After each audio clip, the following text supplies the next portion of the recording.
নমস্কার বন্ধুরা, গোপী সুস্মিতা ব্লগে তোমাদের সবাইকে স্বাগত। আজকের দিনটা খুবই স্পেশাল, কারণ কি আজ হচ্ছে মাদার্স ডে আর তারপরে আমার বড় মেয়ের জন্মদিন। মানে এত বড় স্পেশাল দিন। আজকের দিনে আমার প্রমোশন হয়েছিল, যেমন কি আজকের দিনে আমি গৃহবধূ থেকে মায়ের দরজা পেয়েছিলাম। তো তার জন্য আজকের দিনটাও তো বেশ স্পেশালই হচ্ছে। আর এই মা হওয়াটা যে কতটা কঠিন আর কতটা আনন্দের, সেটা হয়তো নিজে না হলে কোনো দিন বুঝতেই পারতাম না। আজ এই মাদার্স ডেতে আমি আমার নিজের মাকে এবং সমস্ত মাকে জানাই অসংখ্য ধন্যবাদ। কেন কি আজ মারা আছেন বলেই আজ আমরা আছি, আজ আমরা দাঁড়িয়ে আছি এবং আমরা আজ নিজেদের জীবনে আগে বাড়তে পারছি।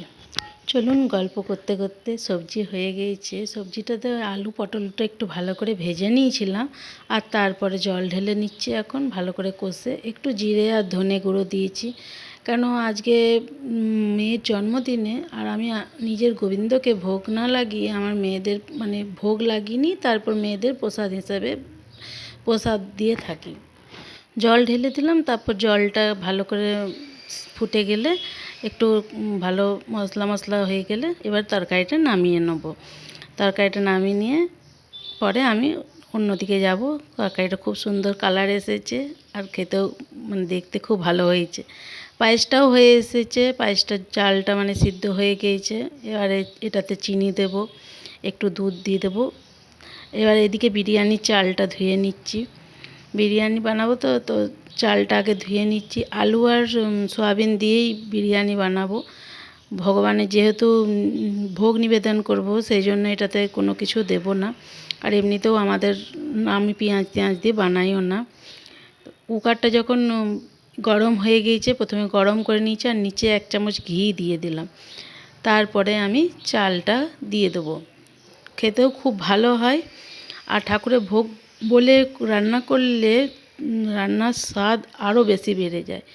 সবজিটা দিয়ে দেবো, যেটা সোয়াবিন আর আলুটা ভেজে রেখেছিলাম, সেই সবজিটা দিয়ে দিচ্ছি ওপরে সবজিটা ছড়িয়ে দেবো। তারপরে আবার আমি এটার মধ্যে দিয়ে দেবো 1 চামচ বিরিয়ানি মশলাটা দিয়ে দেবো, আর 1 চামচ দিয়ে দেবো ঘি,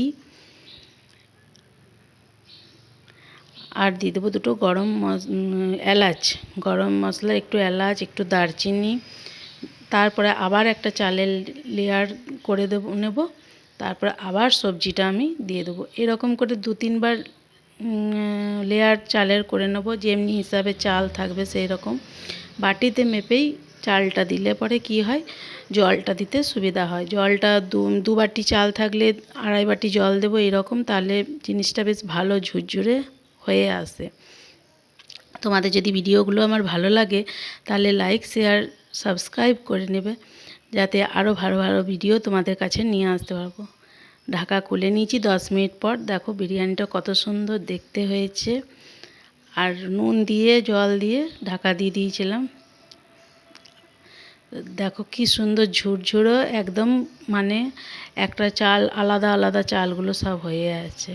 তো আজকের ভিডিওটা এখানেই। তোমরা সবাই ভালো থাকো, সুস্থ থেকো। রাধে রাধে।